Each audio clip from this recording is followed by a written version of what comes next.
Oops. So I got a warning from YouTube about one of my videos here where I was discussing spicy artists.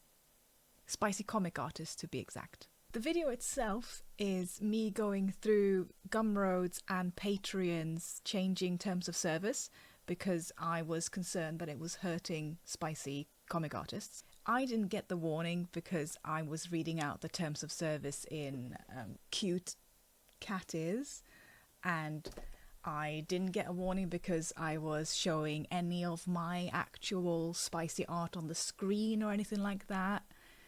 And I wasn't even, as far as I remember, properly talking about my own spicy, smutty spice.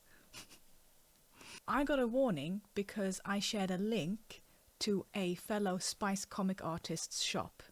I won't tell you their name or anything, and I removed the video from YouTube since I got the warning, mainly because I don't want them to get into any kind of trouble just because I was fangirling over their work. I also happen to be fangirling on a Twitch VOD. More on that in a bit.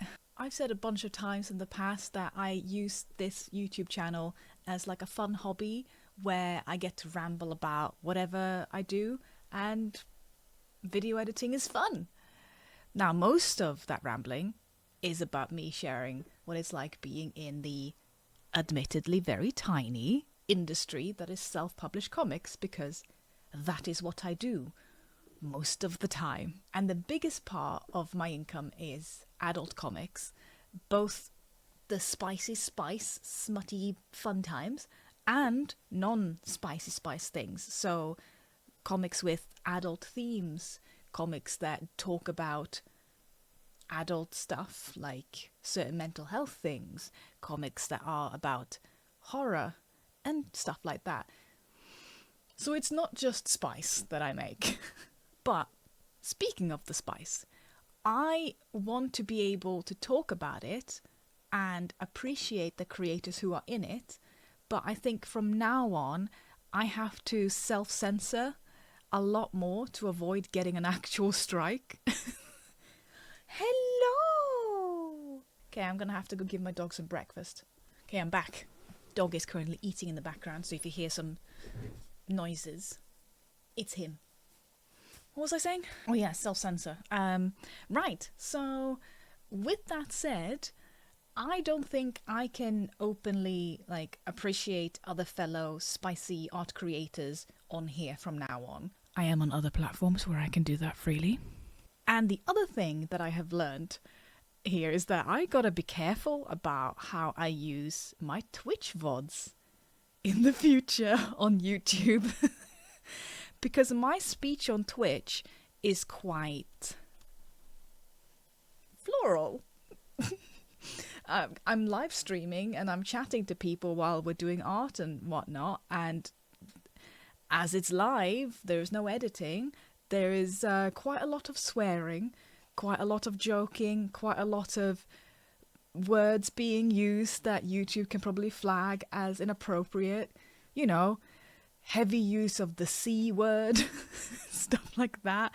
And it's an endearing term in the UK. It's not, it's all about how you say it, but you get what I mean. But yeah, there's just a lot of stuff that if someone who's not a human goes through it, that could easily be seen as not okay. And even though I am using them in a tongue-in-cheek way, even though I'm talking about certain things, good boy! Sorry, my dog just finished his breakfast and we are very proud of him. My main words that I tend to use, which again I use as like a funny thing, is drawn, I can't say the word, prawns. Do you know what I mean? I'm gonna have to start saying prawns. I am laughing, but it's fucking frustrating because it's basically I say that as a way to take the piss, because a lot of people don't consider. Sorry, my dog. Hello. hello. Would you like to come and say hello? Or are you just taking off? Okay, you're just going in a circle. That's fine. People don't consider smut to be art. So I just call my stuff, when I'm among friends or whatever, I just call it drawn bronze. It's just a frustration of what's art, what's erotica, what's considered, artistic, and what's considered dirty bronze. Yeah, it's just a way for me to deal with it by taking the piss, because if you don't laugh about it, you just cry. But yeah, if I'm gonna be completely honest with you, obviously I consider my own work to be artistic. I am making art. But I mean, I would show you some of my art, but I can't because it's not allowed. But literally, to give you an idea of my spice, I literally have pressed some pretty flowers, and I've used them to collage a lovely page where it's a kind of like a Swedish scene, and it's in one of my Genital stories, and I pressed the flowers, and it's all painted and stuff like that as well, and it's, I think it's quite nice. Now I can't show it to you because I've also painted a whole bunch of troll jisms all over it, and I have ended the whole thing with the Swedish word for the end, which I can't show you on screen. But anyway, should we take a look at that warning together? Right, okay, so I received an email from YouTube, which reads as follows. Hi Jenny Gillblad. Our team has reviewed your content, and unfortunately, we think it violates our sex and nudity policy. Okay.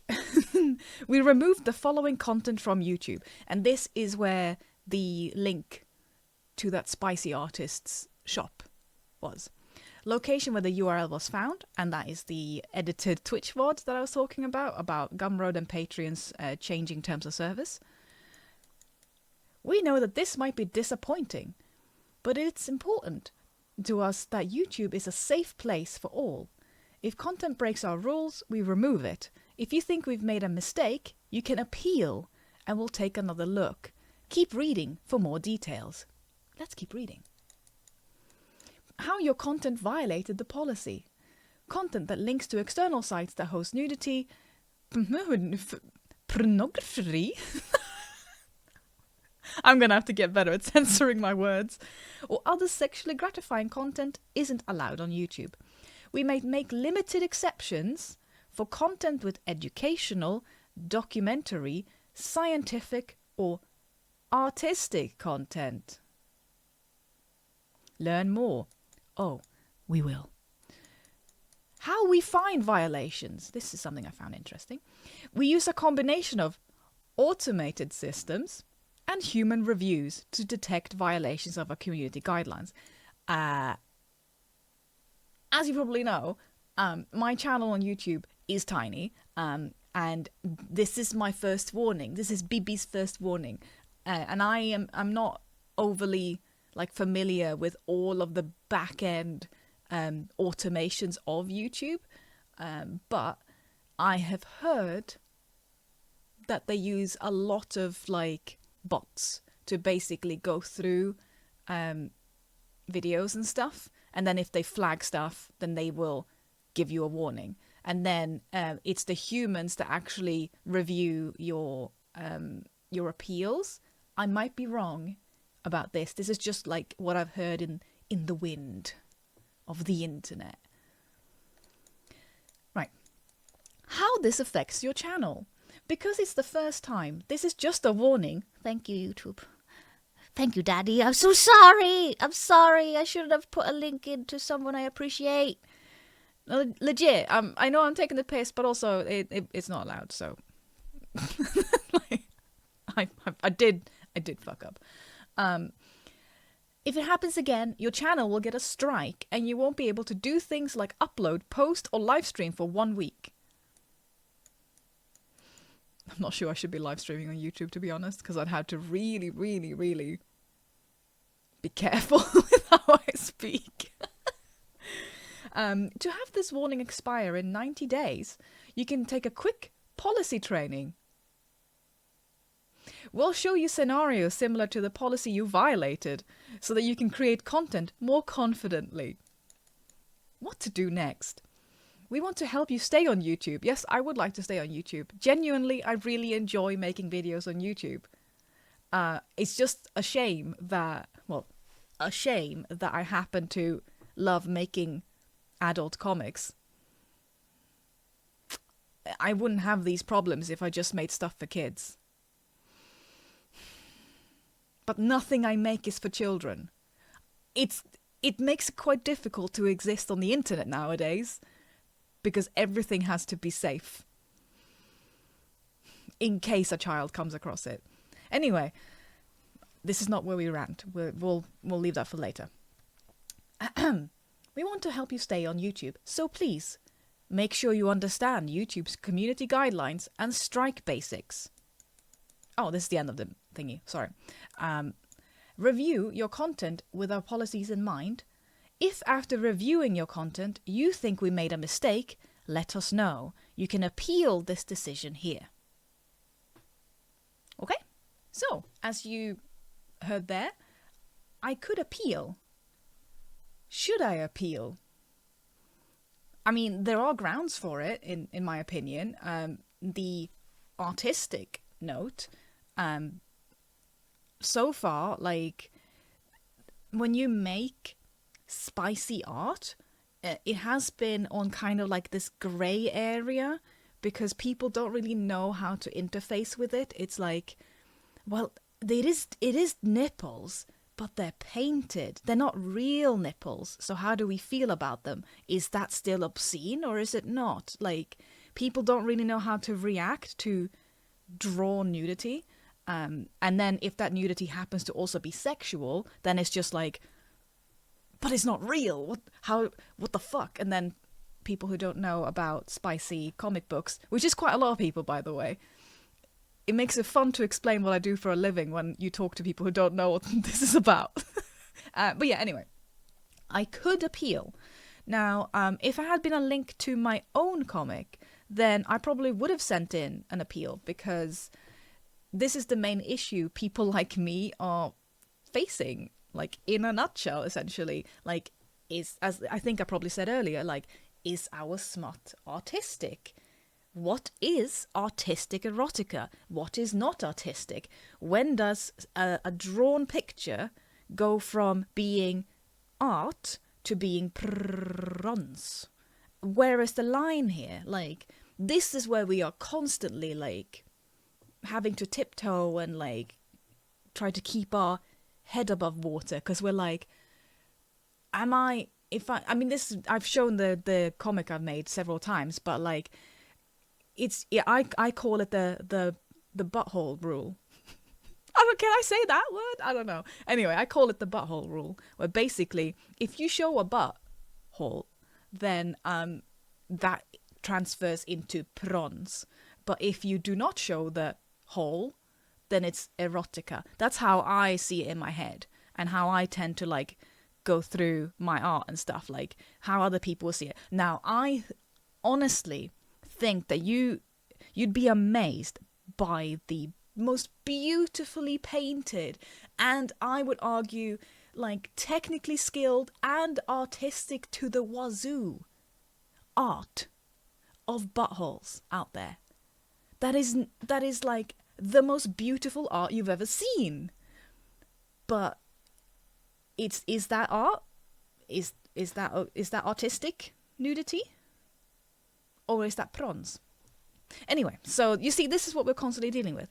Now, I am not about to pull in the creator who I linked to into this conversation. I don't want their work to be judged by, like, YouTube and whatever, when they never asked me to, like, hype them up in the first place. We don't know each other at all. Like, I'm just a big fan of their work. So I'm not gonna appeal.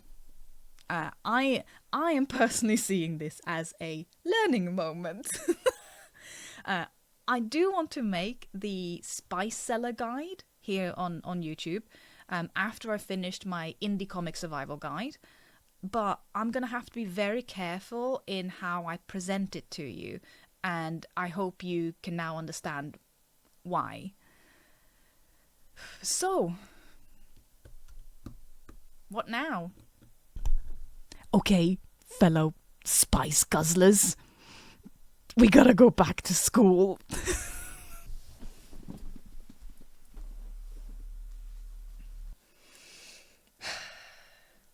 Go grab yourself, like, a pen or paper or something, because it's policy training time. Follow along with me and see how many you get right. You can let me know in the comments if you like. Spoiler alert, I did not get all of them right at the first round. I'll tell you which ones at the end. Okay. This is what happens when you need to go back to school because you fucked up on YouTube. So, this is the policy training, and it has 7 questions. It will take around 15 minutes to complete, allegedly, and they say, we want you to create and share your content confidently. In this training, you'll see scenarios related to the policy you violated. I'm sorry I violated someone. It won't happen again. Genuinely, it won't happen again. You have unlimited attempts to get it right. Thank you. I was actually quite good at school, if it wasn't maths. Sucked at that. This training includes scenarios that mention nudity and sexual content, which could be upsetting or triggering for some people. Okay, so this is your warning that if you don't want to see any of these things, because hearing that trigger warning is not, makes you kind of go, then I totally get it. Once I take this hat off, the policy training is over. Okay. Right. Nudity and sexual content. While there are different types of adult content, the one we'll focus on most in your training is sexual acts. Sexual acts. Okay. Content that's uploaded with the purpose of sexual gratification is not allowed on YouTube. Can I just pop in very quickly and say, sexual gratification can be literally anything. Anything can be sexually gratifying. It just depends on what you think. Who decides that? Anyway, we may allow sexual content if the video has educational, documentary, scientific, or artistic content. These exceptions aren't a pass to upload sexually gratifying content. I find chocolate sexually gratifying. Fucking love cooking videos, mate. Keep in mind that we may age restrict videos with sexual content. I get that, yeah. This training includes scenarios that mention nudity and sexual content, which could be upsetting or triggering to some people. That's your final warning. Here we go, everybody. Have you got your pens and your papers? It's time to learn about sex. Question 1 out of 7. Siggy uploads content of people using sex toys inside themselves for sexual stimulation to see who can reach orgasm on camera the fastest. Can I read this out? Can I read those words out? I genuinely don't know if I'm gonna get in trouble. But I'm reading a YouTube training thing. Is this allowed? Is this a violation? So you have either, yes, this is a violation, or no, it's not a violation. What do you think? Okay, next. Question 2, where I've had to cover up the result, because I only took a screenshot of it once I had done the result. Jean uploads a clip from a movie where the main character undresses and gets in the shower. During this scene, you can see the character's genitals for an extended period. Jean includes in the title and description the name of the movie, the year it came out, the actor's name, and the context of the scene. Is this a violation? Yes or no? What do you think? Next. So this is where you get to actually have several answers. if you want to. Hello! Do you want to come and be part of school? He's too cool for school. Question 3. A news organization uploads a segment about sexual spanking. They show adults engaging in spanking while clothed, with different devices from hands to whips. The video's title and a description explain the topic and who is engaging in the act. Within the video, the news report provides in-depth details about the fetish and the science behind it. And now you have 3 options. This video violates the policy because fetishes are not allowed on YouTube. This video doesn't violate the policy because the news organization included sufficient details such as who the people were, why they were doing it, and the science behind it in the title, description, and within the video. And 3. This video violates the policy because even discussing fetishes is not allowed on the platform. What do you think? Question 4. Tyler uploads a video from his safari vacation where he saw 2 lions mating with each other from a distance. He films the mating process from afar, the creep, and titles it Lions Mating in the Wild. In the video description, he describes the type of lion and where it was filmed. Is this allowed? Yes or no? Are you having fun? Are you enjoying this school session? This little lesson? I'm loving it. Question number 5. A movie has a sensual romance scene in which the lead characters are in their underwear. The characters get into bed and under the covers have sex. A fan uploads a reaction video. Of course they do, because YouTube is just reaction videos. I'm fucking reacting to my own YouTube warning. Sorry. The video description... the video description has the movie's name, director, lead actors, and year it was produced without overly sexualized language, and gives... What's overly sexualized language? Can I say... Is that sexualized language? Jen. Fuck, I've had too much coffee this morning. Overly sexualized language, and gives details about the sex scene, what's happening in the plot, when this happens, and then a commentary of what the fan thinks. Is this a violation or not? Question 6. This is another 3 counting. This is another 3 options one. A comedic prank channel uploads a video in which the creators test how far they can throw different objects. After throwing different types of food, they start throwing sex toys of all sizes. Poor sex toys. Respect your sex toys. Select all correct answers. This video violates the policy because content that shows sex toys isn't allowed on YouTube. This video violates the policy because sex toys are considered nude body parts.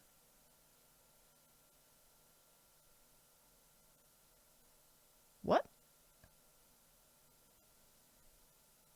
So if you have a pegging implement, trying to censor how I speak, if you have a shenanigans machine between your legs, and that is like an extension of your body, does that then become a nude body part? If you have an extended thing between your legs that is not shaped exactly like a human nether region part, but is instead shaped like, I don't know, a monster part? Or what if it is, I don't know, a cucumber? Is that considered a nude body part? Is that sexualized? Is a dragon pegging thing considered a nude body part? I have so many questions, but this is not the place for it. Or the final one. This video doesn't violate the policy because the sex toys are not being used for the purpose of sexual gratification. What if you're into... Jen, shut up! Just pick whichever ones you think is correct, okay? Question 7.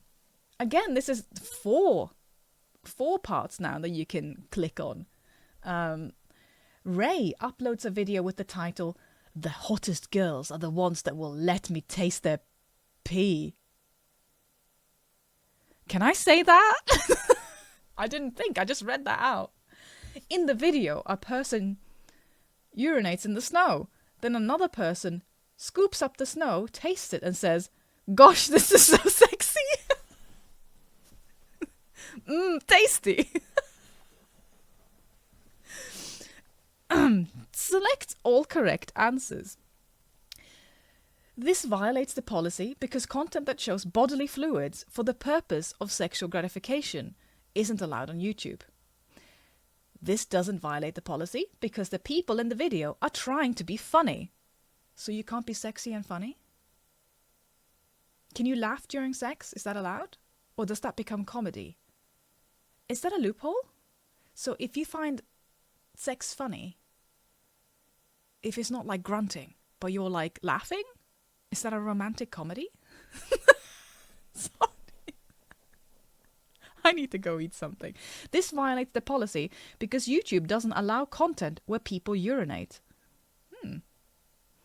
This doesn't violate the policy because bodily fluids are never sexually gratifying. All right, kink shaming.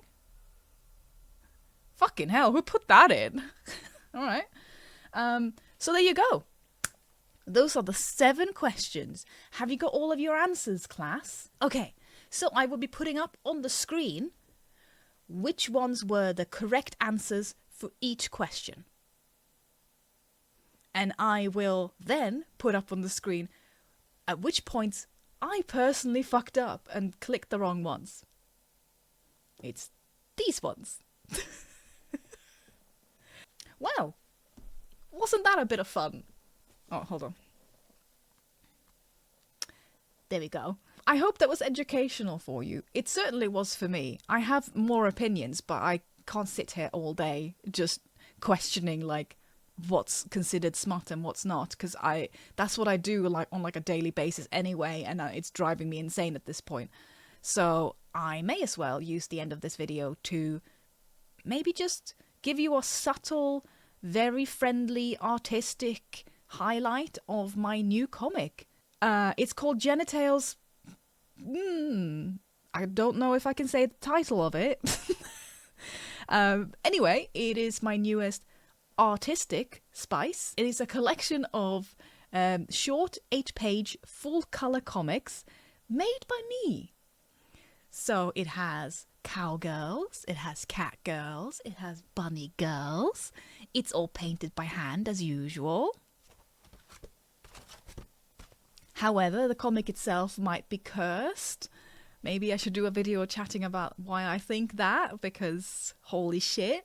So yeah, if you do buy it, prepare your holy water because you might need it. It might come for you like it did for me. I'm gonna go eat something now. Bye!